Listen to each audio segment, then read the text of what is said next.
Wallahu bima ta'maluna basir. Wallahu Gusti Allah teh basirun maha ningali bima ta'maluna kana naon nu ku aranjeun dipigawe. Urang teh ngan maca doang kan kana ayat henteu asup ka jantung ka sonobari. Sehingga ketika orang maca ayat Allah teh maha ningali kana sakabeh pagawean naon bae nu dipigawe ku urang Allah ningali. Oh iya Bu, Masya Allah, kudu isina tuh ketika orang migawe nun teu dipikaridho ku Allah, Allah teu pernah satik teu neuleukeun ka urang, neuleukeun kan ka urang. Oh iya isin atuh urang lamun ketika aya parentah Allah salat aju urang teu salat ijaeun, sedengkeun urang ti Allah kuari diurus ku Allah engke bakal balik ka Allah. Nah ketika aya parentah Allah teh urang teh api lain isin amat lamun ieu ayat asup ka jantung. Keur carita ayat ieu teh tujuanana mah jang sahabat-sahabat nu area di Mekah, tetapi nu dimaksud bahkan umumna Allah ningalikeun kana naon pagawean urang nu ku urang dipigawe. Make jeung teu boga kaisi da teu urang. Eta urang nga-HP, nga-SMS geus kolot da urang, guisan da urang. SMS-an emang Allah teu neuleukeun. Lamun nyana bener-bener asa di pangeranan ku Allah atuh kudu boga kaizin tolong.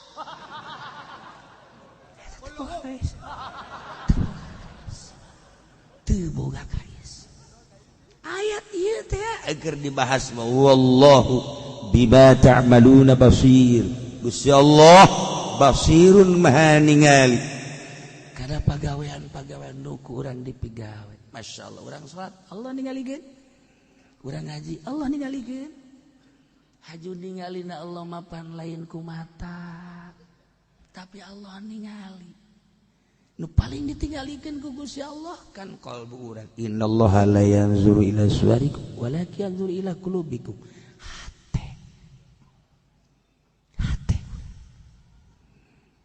Urang mah kuari masinikeun teh masinikeun zahir bae. Ketika orang neuleuh duh aing ieu neuleuh awewe duh hasana dosa disimparan ku urang bagus. Ketika orang ngadenge berbagai omongan-omongan anu goreng musik dan lain sebagainya duh hasana dosa disimparan ku urang bagus. Ketika ku urang nu lain cagapeunana diragap ku urang aduh asana aing dosa ieu bagus disimparan ku urang. Aya awewe jahe suraseuri toel ku urang geus datang ka imam, ya Allah ya Rabbi hampura Gusti ieu curug lain jang noel si eta dosa bener lah. Tapi ku abdi ditoelkeun Gusti hampura ditobatan urang bagus. Dosa-dosa leutik baku urang ditobatan babari jasa. Tah kolbu urang nu teu pernah inget ka Allah kunaon teu ditobatan. Anu ketika urang salat hayang ka alemna lain ku Allah nu nitah endahan ku makhluk eta teu pernah ditobatan goblok beureunan. Dedeleuan mata mah kurang ditobatan bagus masih kena daek tobat daripada jelema nu teu tobat dan eta malah sapira zahir qalbu urang. Ketika urang salat hayang ka alem ku tatangga, hayang ka alem ku murid, hayang ka alem ku rekan urang kunaon teu pernah ditobatan eta dosa nu panggede-gedena. Sedengkeun Allah innallaha la yanzuru ila suwarikum walakin yanzuru ila qulubikum. Lah zahir mah boro-boro ku Allah urang ge kadeuleu tapi HP eueuh bisa deuleu iwati Gusti Allah kok teu pernah sih ditobatan urang. Ketika urang deuleu awewe dak mun silak bae deuleu awewe nama babari tama nobatanana jeung leutik tama hayangna di jero hate nu bahaya. Kok hayang teu pernah ditobatan ku urang resep amat beuh. Irungna beda jeung nu di imah ieu mah. Ya Karim pipina ya Allah ngadaun seureuh mah budak. Aduh. Ieu bibirna beureum asli maka jeung hukum nu di imah mah lamun teu make sedow asana hideung bae nya nama geus bawa ti ajal tapi hideung teh ieu mah lain deui ieu mah lain deui aduh aja senyum deui bangun hayangan tak urang hayangna tak kayana ieu teu pernah ditobatan resepna kanyana teu pernah ditobatan deuleu mata mah gampang tah mah naon kagampanganna deuleu mata mah sajam 2 jam nyana indit urang indit geus teu kadeuleu deui tapi ieu hate mah pandik ieu bae di kamar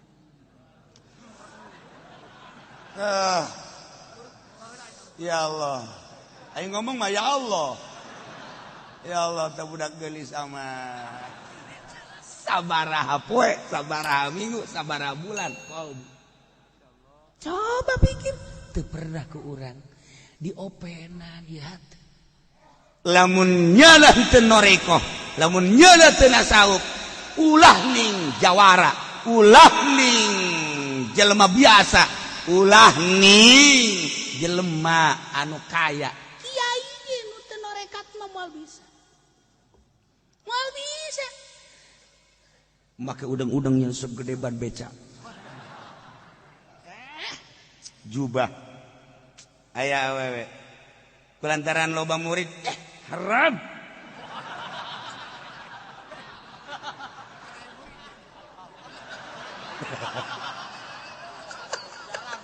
kiai tinggal kiai sebab naon eta mah semu mah ye dorongan kolbu tapi lamun hatena geus ka Allah kajen teuing muncilak bagi atuh naon bedana jeung kada cih sia makhluk Allah aing makhluk Allah sia diciptakeun model kos kitu zahirna sia kos kitu batinna wallahu alam sia menang ridho Allah atawa henteu urang pan boga pikiran kos kitu kadal liwat sapira kadal atuh saha nu resep saha nu benduk ka kadal eueuh nu resep nu benduk ka kadal mah ketika aya awewe resep henteu benduh henteu tah kakarak kolbu eta anu menang ridho Allah nyai kakarak kitu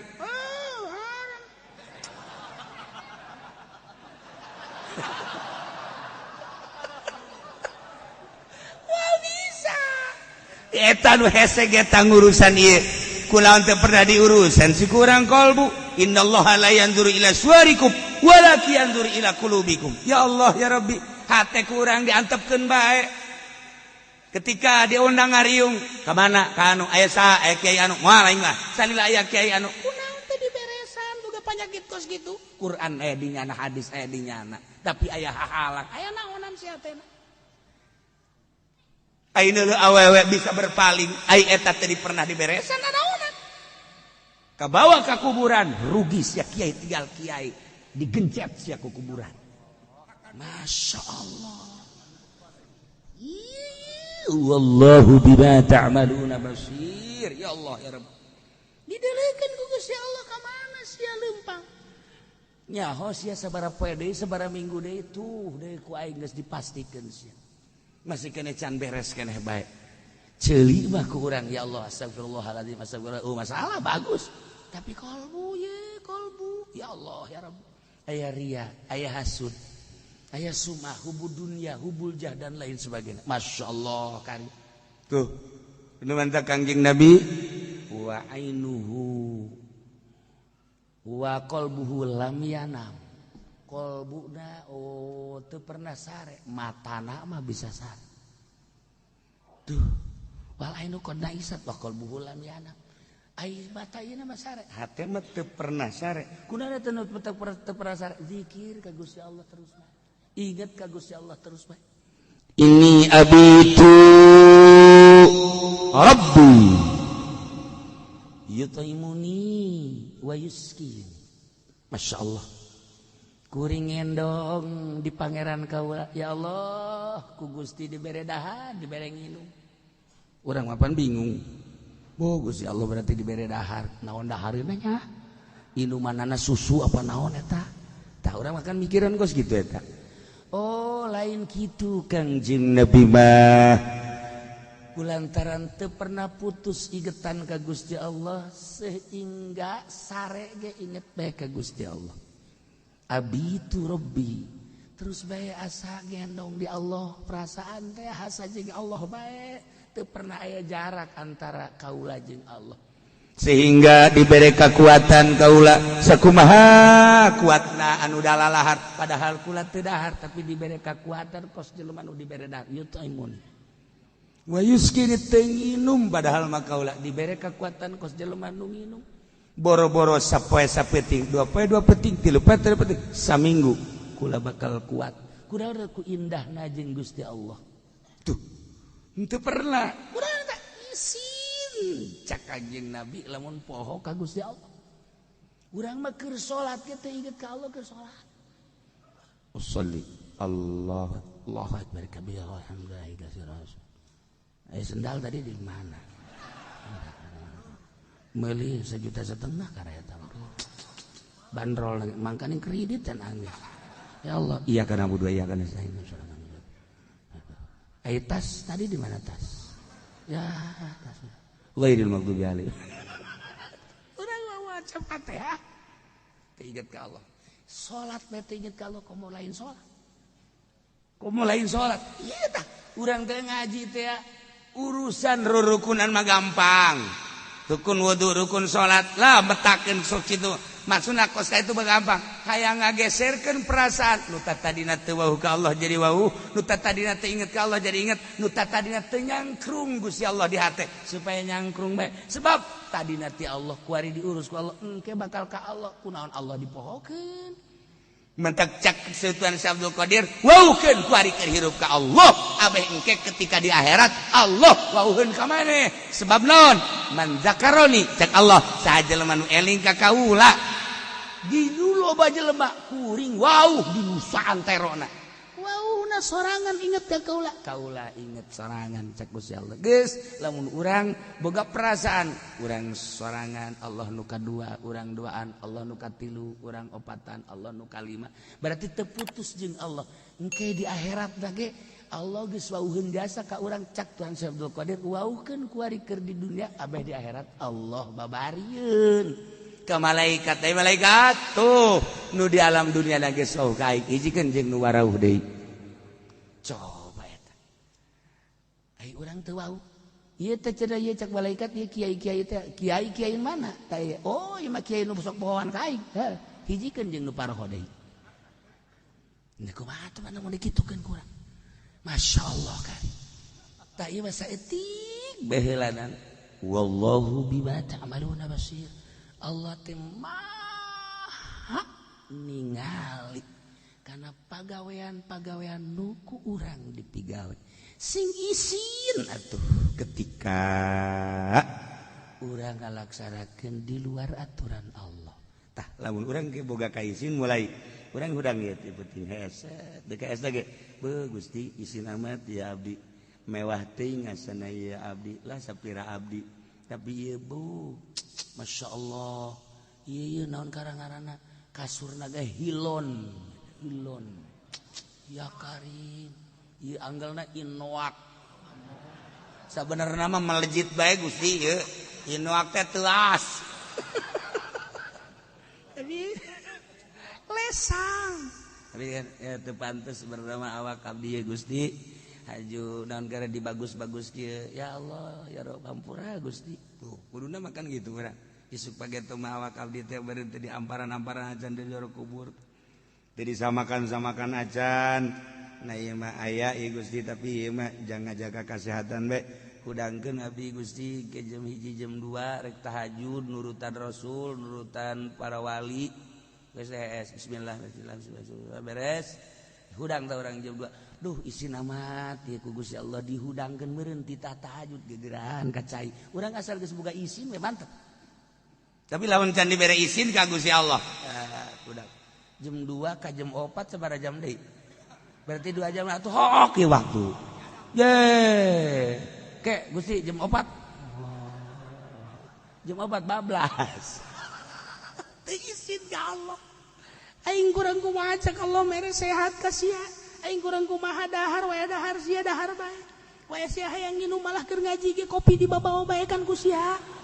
hayu sia segala cai segala naon bung sia mah ngarasa lapar teh bung masyaallah sia mah Gusti Allah ge masih masyaallah keneh bae masyaallah paling bung teuing lapar nekat ngaji di jam sabar ya di jam 8 datang ke jam berapa jam 10 nah guys aing mah dirinya dek lapar dek naon moal henteu nekat gitu persiapan kopi dibawa teh manis dibawa rokok dibawa asbak segede ember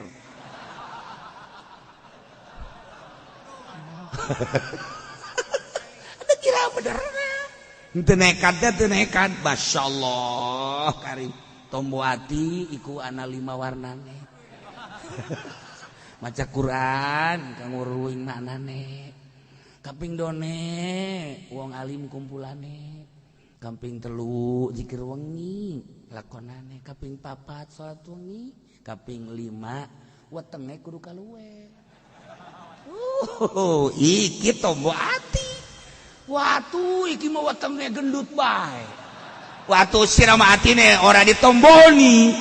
waduh atuh ora ditomboni mah iku mah atuh batu bata ge nah wetenge kudu kaluwen atuh kadanan lapar cara wali mah atuh keur ngaji lapar ieu mah teu beusi ke gaji urang lapar buras 5 di hari bahasana ge beusi lapar keur ngaji atuh sia mah kobo teu ngaji meureunanan sakumaha ora koros kieu ya Allah tah hese urang henteu aya nekat gitu mah hese nah tinggal kiai carana kumaha atuh supaya ieu Allah teh nyangkrung di jero hate saeutik geserkeun ieu urang boga mata ternyata horeng titipan ti Gusti hiji bae heula mata bae hiji bae heula geus ulah pindah-pindah ka ceuli ka irung ka sungut ka ulah hiji bae mata tekad ieu mata teh horenganan lain nu urang horenganan nu Gusti Allah ngan dititipkeun ka urang jang neuleuan Al-Qur'an jeung hadis jeung kalam-kalam ulama jeung jang neuleuh ka para ulama ieu teh nyaho na bahwa ieu lain nu urang ketika ku Allah dipareuman mah sinarna urang teu daya teu upaya janu Allah abong nu Allah dicokot ku Allah engke kadang-kadang ditambah sinarna atuh kumaha Gusti Allah bae teu daya teu upaya urang geus kulantaran lain nu urang ieu teh nu Allah sanggakeun sadaya ka Gusti Allah ketika urang neuleuh encan norekat ieu mah karak syariat doang lamun lain ku Allah urang mal bisa neuleuh sakitu geus hebat dedeleuan urang teh lamun lain ku Allah mah moal bisa neuleuh ieu kedang Allah bisa neuleuh tuh kan ketika urang boga pikiran kos kitu tak beuh ieu deuleuh teh nang Allah kara lain nang urang kiceup nang Allah hiji bae mata salila hirup urang begitu neuleuh masyaallah keindahan itu indah nang Allah urang bisa neuleuh nang Allah itu geulis amat si awewe kagelisan nang Allah ieu nang Allah sarua bae ya Allah ya Rabbi maha kawasa Allah nyieun awewe ku gelis-gelis teh Gusti kakawasaan Gusti itu ngarendeng nu itu jangkung nu itu pendek nu itu mah putih nu itu mah hideung ya Allah ya Rabbi maha kawasa Gusti aing maha kawasa sia resep atur resep Gusti nu mana nu sia resep atuh nu itu nu jangkung wani sia sieun ka nu kolot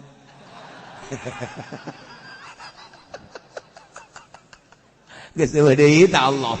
nu aya dijebrisna nu kolot barang urang kan boga duit haji urang resep ka nu itu nu kadeuleu lain Allah nu kolot bayangan teh ayo sia ayo gada angkat kaki sia make kolor sia balik kadadengekeun bae tah sora apa majikan teh asal manggih bae awe ayo Allah Allah nu aya sora pamajikan urang teh kos kitu lemah jasa lamun urang gagah mah ketika urang neuleuh ayo sia ayo goblok sia cak nu neuleuh edan tah naon teh si Ki Haji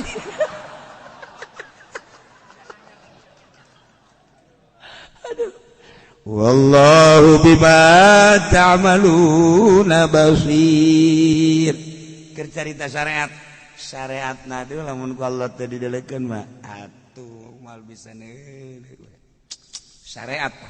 lain urang syariatna lamun ku Allah teh bisa didelekeun moal bisa neuleuh eta syariat berarti urang makomna di dinya handap tah di dinya naik ka tarekat lain deui tah memahami mata lain deui naik ka hakikat bisa deui nu bantak urang ngaji teh padu bisa maca kitab nerangkeun kos kitu mah masih keneh calon neraka sebenarnya sebab naon encan ngarapihan urang can nyebrang ti syariat ka tariko dakarak nyaritakeun mantek samsiah ukudu juman kos kitu mah ngaji sampah encan asli mah tadi kan kakarak ge syariat batak kuari naik ka tarekat kudu kumaha tah pandangan ahli tarekat geus lain deui pandangan ahli hakikat geus lain deui aya cara-cara nu mentak aman jelema lamun geus jadi norekatna moal kabita ku dunya moal kabita ku awewe moal kabita kecuali awewena anu ikhlas lillahi taala oh berarti cenah kiai aya harapan ulah ngomong kitu sia kai nah ieu mah kakarak syariat ke urang bahas di makomna makom tariko bakal aya supaya tersentuh hati urang ieu mah sakibela syariatna beuh mun Allah teu mere bisa neuleuh moal bisa neuleuh urang geus eta ge mulai geus teu pati ngaku aslina ulah diaku bahwa deuleuh urang aslina naik ke tarekat naik ke hakikat walladzina kafaru wallahu a'lam